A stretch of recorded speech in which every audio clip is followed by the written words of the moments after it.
ఆంధ్ర తెలంగాణలో తక్కువ ఫీజులతో high quality results ఇస్తున్న ఏకైక సంస్థ తిరుమల్ ఐఏఎస్ ఇన్స్టిట్యూట్. తెలుగు రాష్ట్రాల్లో సెలబ్రిటీస్ అత్యాచార కేసులు కలకలం రేపుతున్నాయి. ఇప్పటికే టాలీవుడ్ కు చెందిన hero Raj Tarun, choreographer Jani master పై కేసులతో ఉక్కిరిబిక్కిరయ్యారు.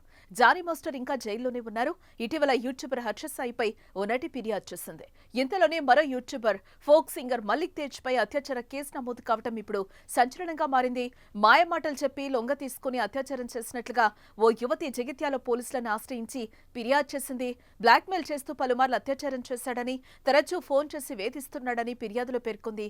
ఆమె కుటుంబ సభ్యులను కూడా మల్లిక్ దుర్భాషలాడినట్టుగా పేర్కొంది. దీంతో బాధితురాలు ఫిర్యాదు మేరకు జగిత్యాల పోలీసులు కేసు నమోదు చేసి దర్యాప్తు చేస్తున్నారు.